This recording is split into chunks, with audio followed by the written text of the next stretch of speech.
one of the co-hosts of FastForward podcast. I would like to welcome you to today's discussion on reaching net zero by 2050. Our company is on the right track. I am joined by my colleague Larry Zentner, Managing Director of HTEC in UK, and we have a privilege to talk to Mike Nakrani, Managing Director of Vitol e-mobility.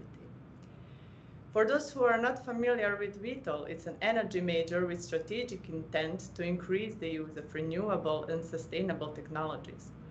Over the last 6 months, HTEC and Vitol have been working to build an electronic charge point business that will create a fundamental shift in the uptake of electric vehicle usage in big businesses which use trucks and vans. Our main focus today will be corporate commitments to net zero emissions, what companies need to do to accelerate their efforts to reach net zero by 2050, and how Vitol's efforts to build e-mobility business align with net zero objectives. We are excited to welcome you, Mike and Larry. It is great to have you here today.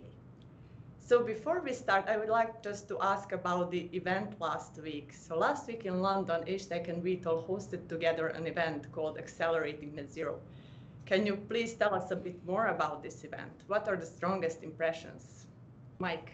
Gabriela, thank you, and thank you for the invite today as well. I'm really pleased to be here. It's lovely to be reaching out to all of you people.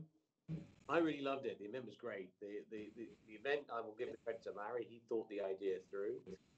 The purpose of the event was to get leaders in this space together in an informal environment to really try and think through whether we can accelerate net zero and to find out what we're doing and see if there are ways of us being able to work together to do it faster. We had a bunch of people from different industries, and that's also really great because you get a very diverse input and stuff. And I spent a lot of my time talking to the likes of a company called LeasePlan. LeasePlan are a large fleet leasing company. They have 1.9 million vehicles on lease to various different companies. We talked there with Steve Jones, who's the head of fleet there, as well as one of his other colleagues, Suzanne. And it was a really enjoyable evening. It was a great venue, lots of different people talking and discussing and then creating the network. And already since then, to be honest, Larry, I've already had a number of reach outs from some of the people, and we're going to arrange some follow-up discussions on it. So for me, it was brilliant. Nice to hear that. Larry, what are your impressions?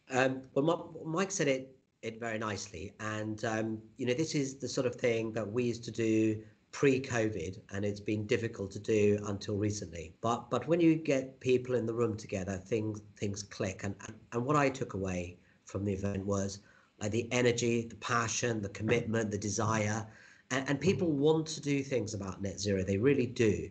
And sometimes things get in the way, but when given the opportunity, they reach out. And this event was all about making connections between the people in the way that Mike talked around with LeasePlan, but in the same way between E.ON and Aura and Cloud and many of our other clients and friends.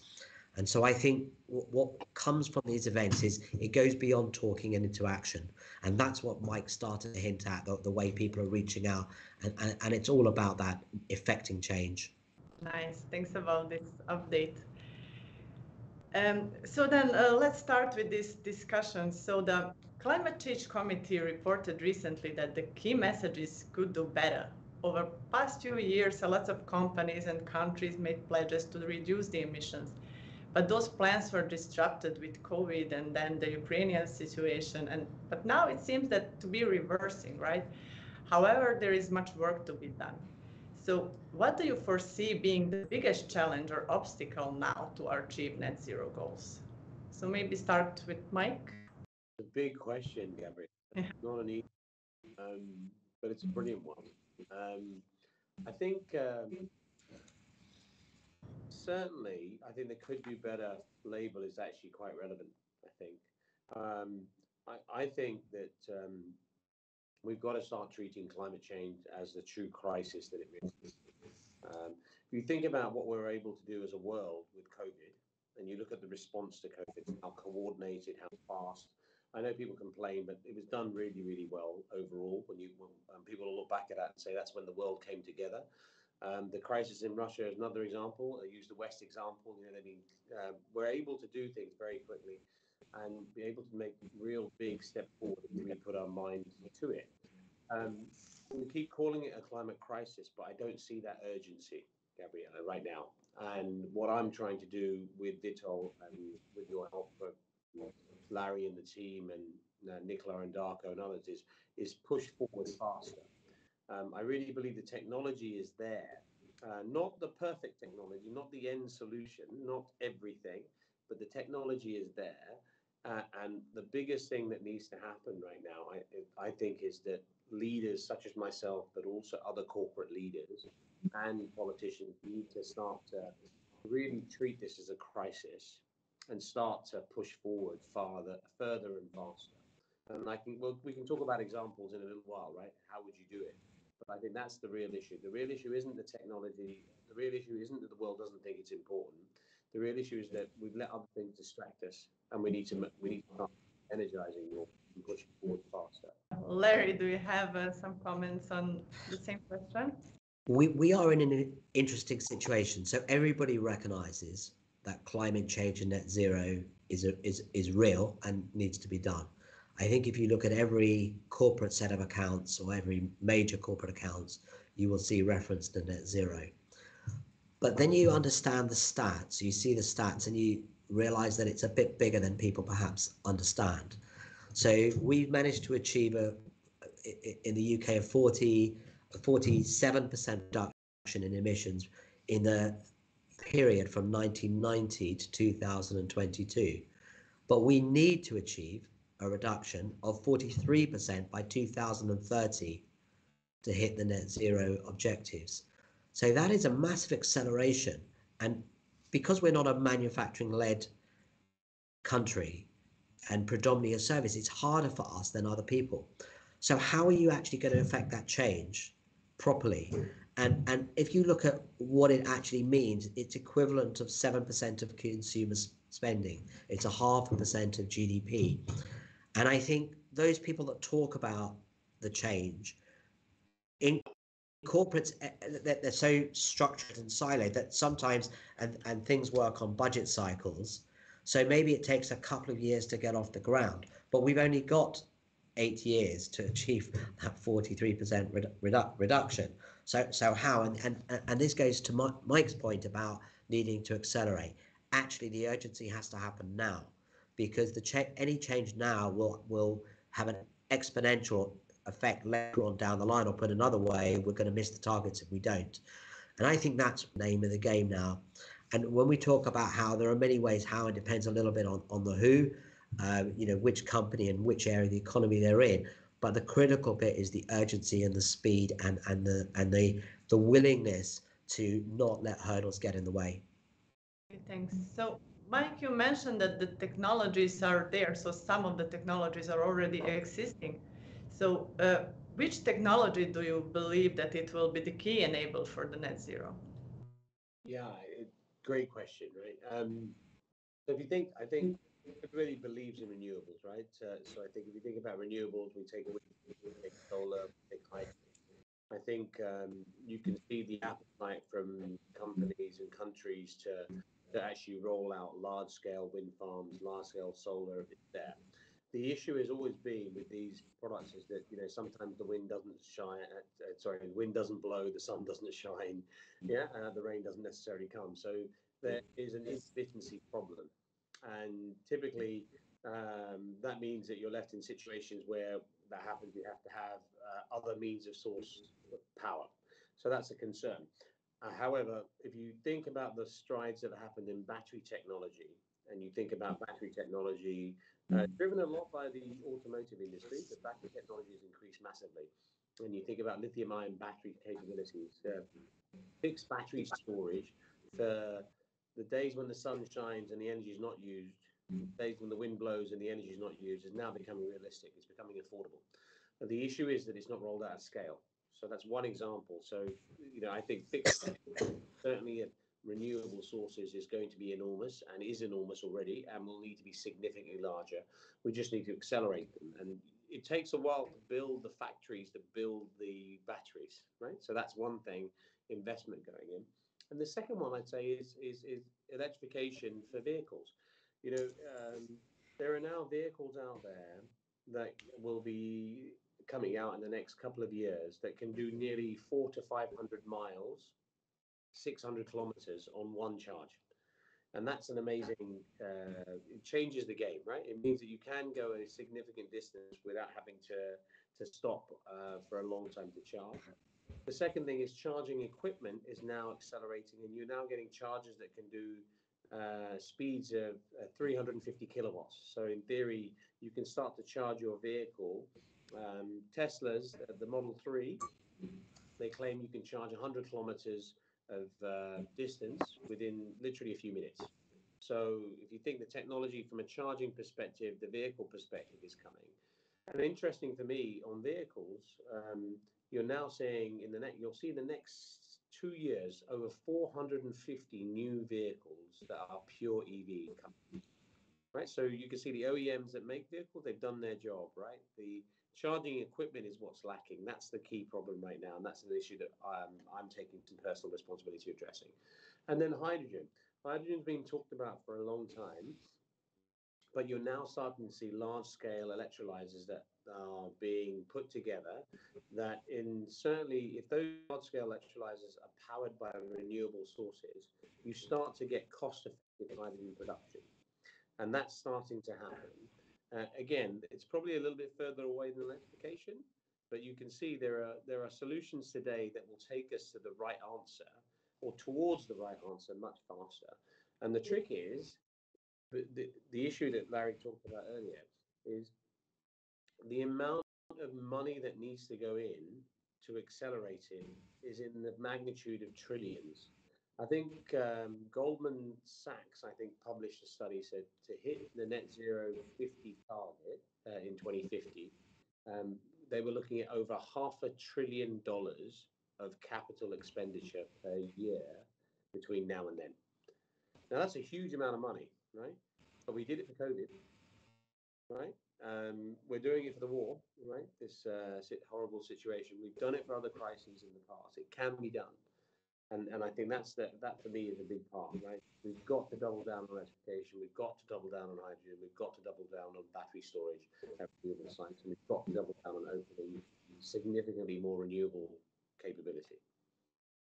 That's great. Thank you. So Larry, do you have anything to add for these technologies which can be key enablers for net zero? I do, Gabriela, and I think what's interesting is Mike focused on some of the renewable technologies and including hydrogen and battery storage, and of course one should add nuclear into that equation as well. And these are from the big technologies that fundamentally create less fossil consumption in the use of energy. But I think if you look at the net zero debate, it goes beyond that as well. It looks into how we insulate our homes so that we lose less heat. It looks into things like sensor technologies that are placed on buildings so that the lights can be switched off and the energy stopped when it's not needed. It looks into things like optimization of routing, or whether it be of ships, as we at HTEC have been involved in, or marine, or in the transport field. So I think the broader net zero debate looks at industry and agriculture and power, and we have to look at all of those. We all have to look at those. And so one side is the technology enabler, and the other side is the technology in optimizing the way that we run business and the way that we manage our homes. I'm really glad you mentioned that, because that was a big omission by me. I think one of the biggest things, Gabriela and Larry, we have to use resources far more efficiently, fundamentally. And I think that's where the digital aspect of it, and really, we talk about digital economy, but we're still in its infancy, really, and where it could take us. And I think there's a massive job out there to integrate all those options, to manage that optimization so that the consumption level. And if you think about this, the way people drive, cars are sat stationary for 95% of the time, right? So 5% of the time. Now imagine if those vehicles were all electric and they had some power in them. You have all these millions of vehicles all around the world that could, in theory, give power back to the grid when the sun doesn't shine or the wind doesn't blow. And the digital aspects to be able to do that, as you were just saying, Larry, is enormous, right? That's absolutely enormous. And then the measurements of how to do it, when to do it, the efficiency, where energy is being wasted is absolutely critical. And that's a massive part for, I think, the digital industry to play to help bring that together. Because people who know how to design renewable wind farms, they don't know how to do digital, right? They know how to build a really big wind farm and do that really well, safely and reliably, but they don't know how to perfect degree to maximize the energy output and the optimization with battery storage, for example. Nice, thank you. So we mentioned a lot of different industries like thinking about net zero. So do you maybe have a feeling which of those industries are already moving the needle? So which of the industries is already ahead of time? Is there such an industry right now? I mean, I would say this a little bit, Gabrielle, because I'm a little bit biased, I think, from my own background. Just I think the automotive guys, they get criticized a lot, right? They get, but they've made their investments, right?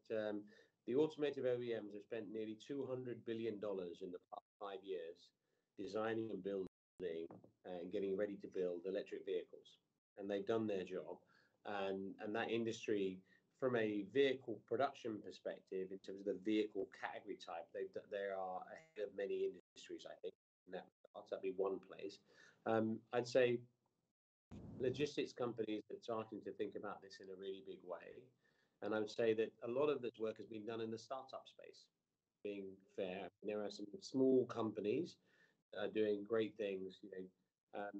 The other thing I would also point out, and I'd love to hear Larry's point on this, is if you think about people always talk about China and others sometimes in a negative fashion, but if you look at, they started their journey in electrification and renewables more than a decade ago, and they have lots of innovative business models and lots of technology that they've actually they're leading on. Being completely fair, right? EV electric buses. Let's use that as an example. In China, pretty much in any major city, all the buses are electric. I don't know about London. I think there might be 5, 15. Right? Use that as an example.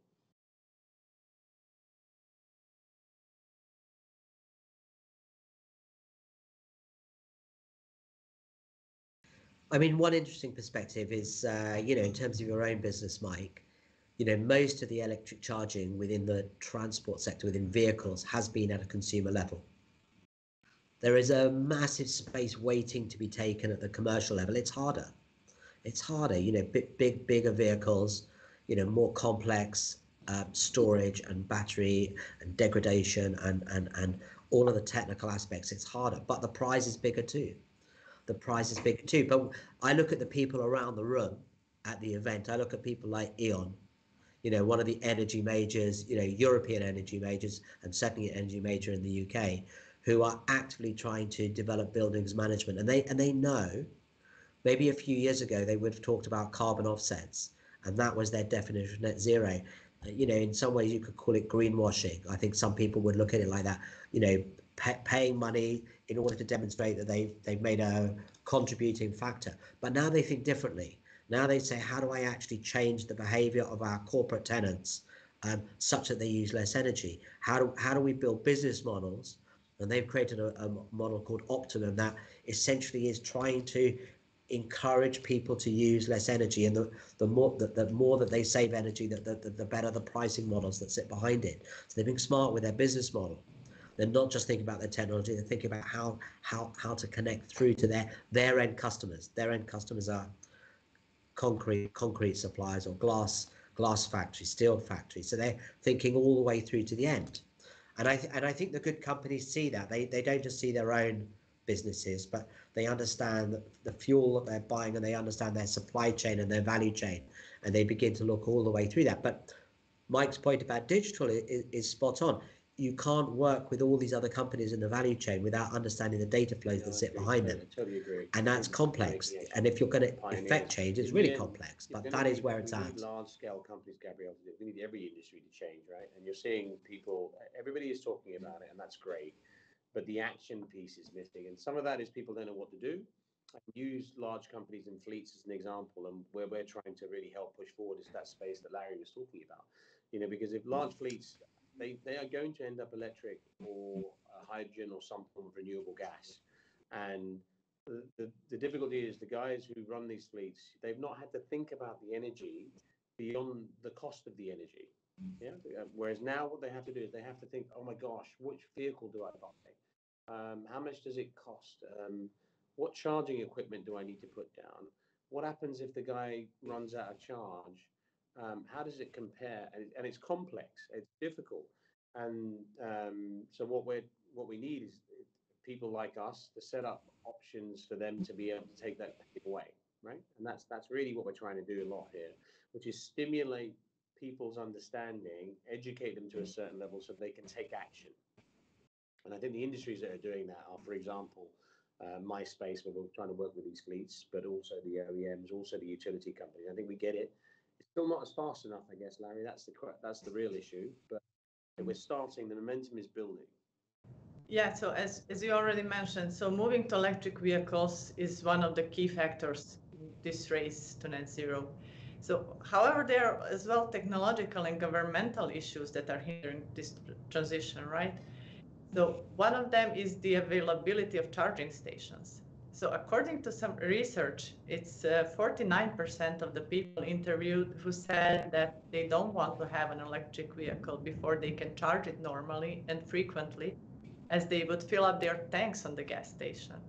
So how can these blockers be removed?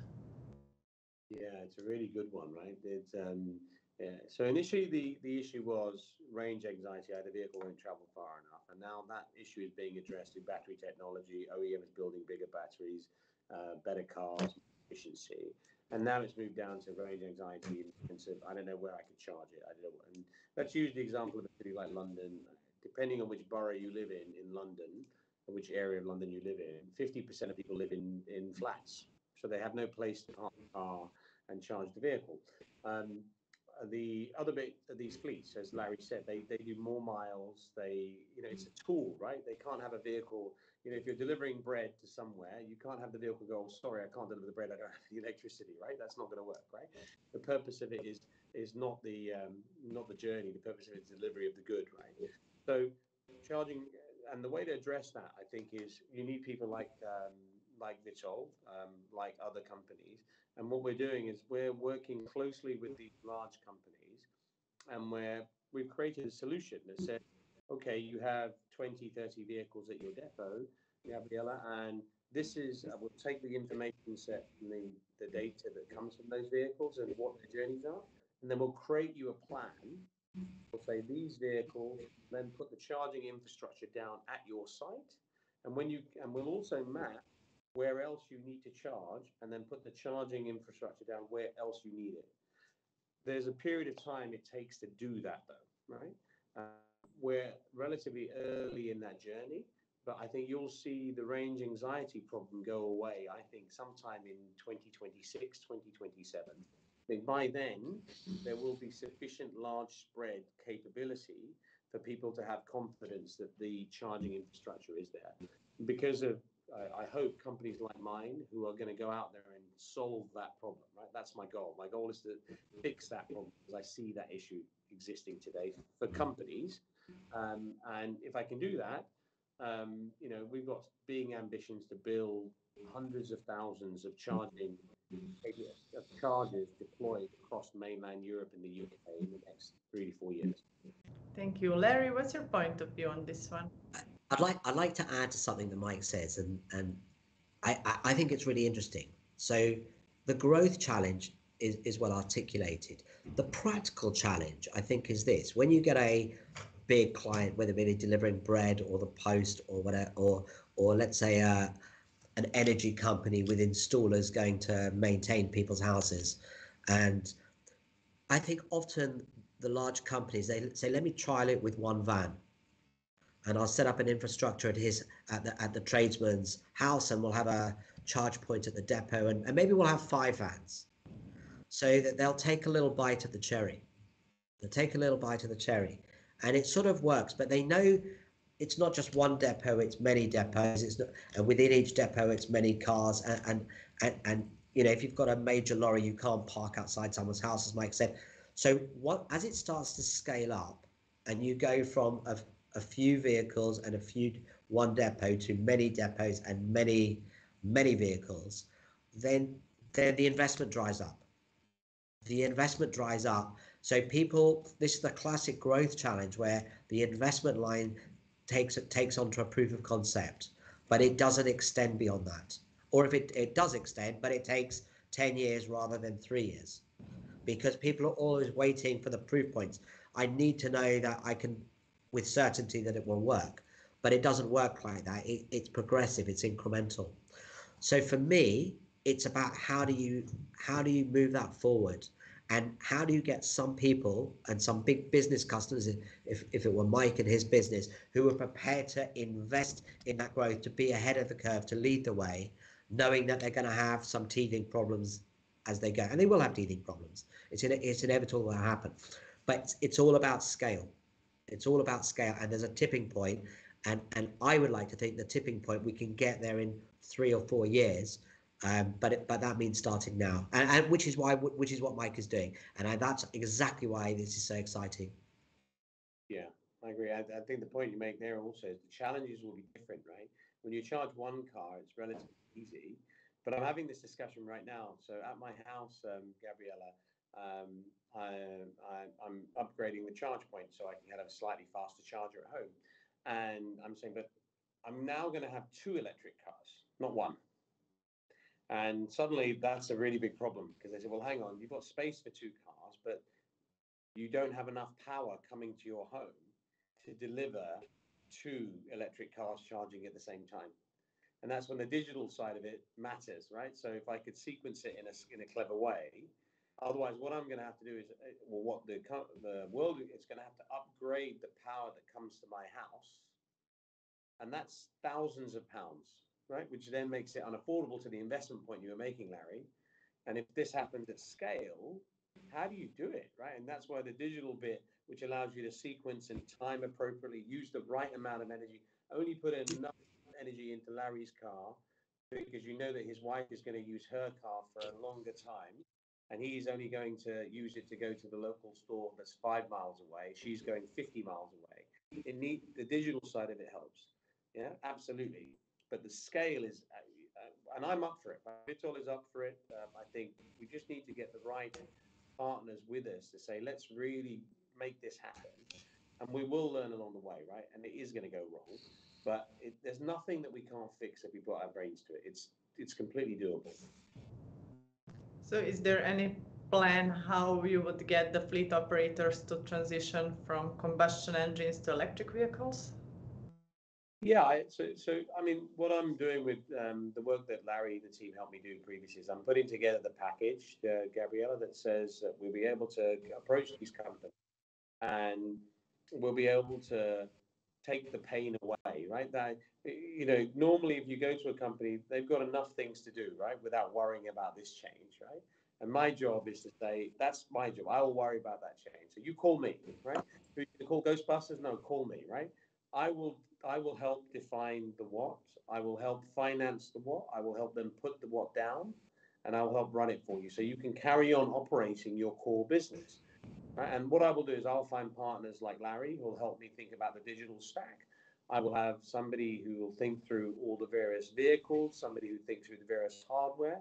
And that's my proposition to the fleet. So it's going to take a little bit of a leap of faith, though, Gabriela, right? They're going to need to go.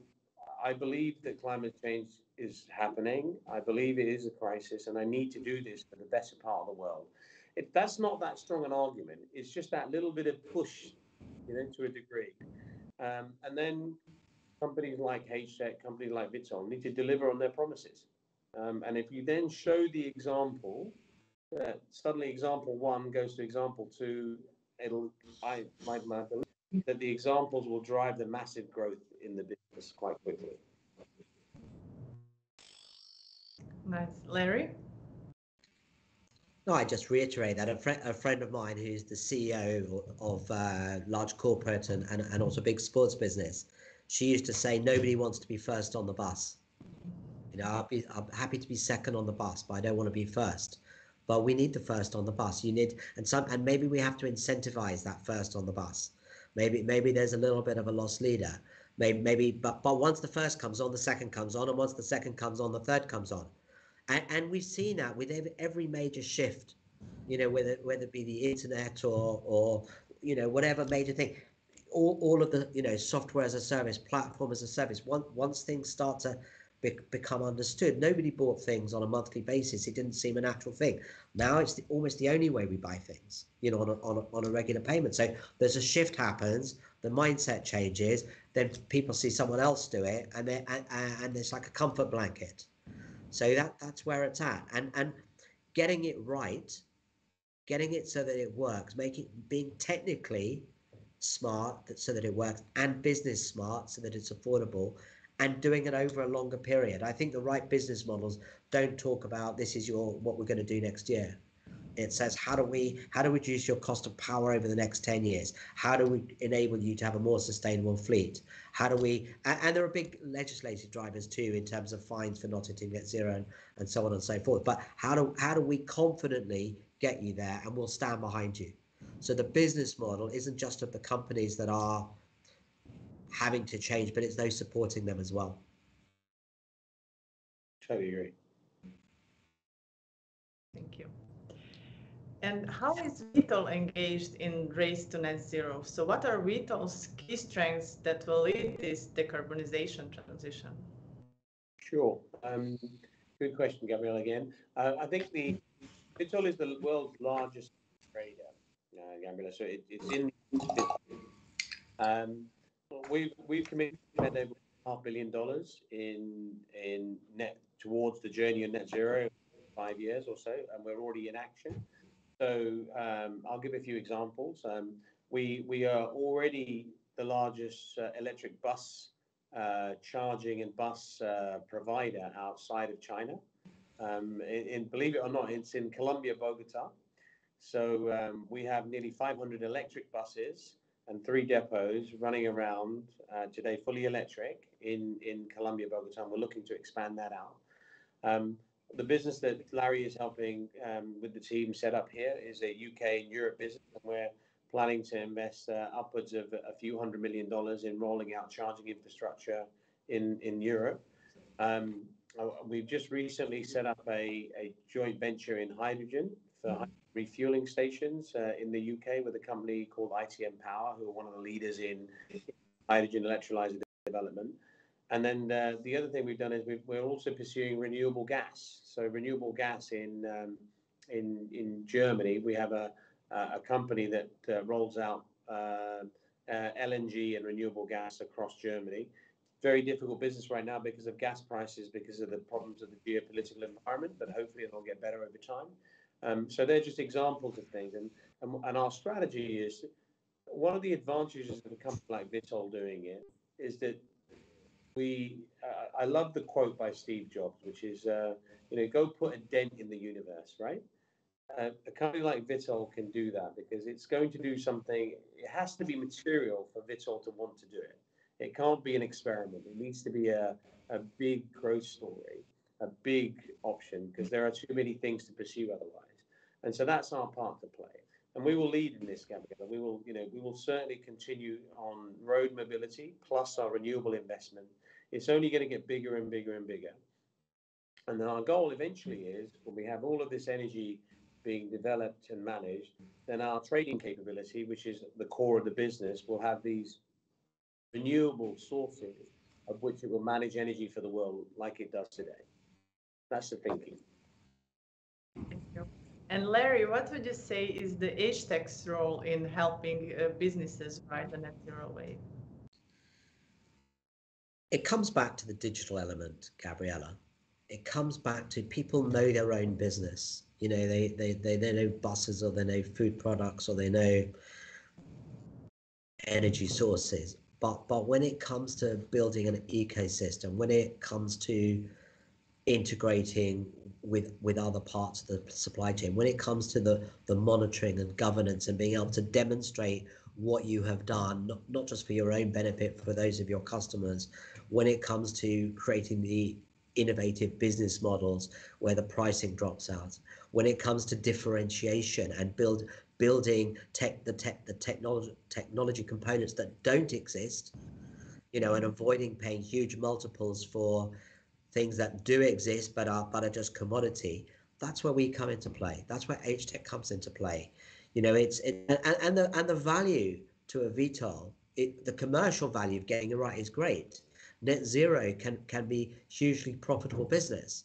There are awards to be had from all sides, from the investment, from the delivery, of real products and services. But our role is to help build it, and to be smart enough not just to see the technologies, but to see the business that underpins it and understand how to effect the business changes through the value chain and demonstrate them.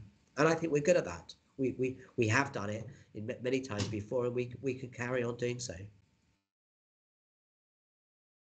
Okay, and for the end, can you both tell us a bit more about the teamwork between Vitol and HTEC?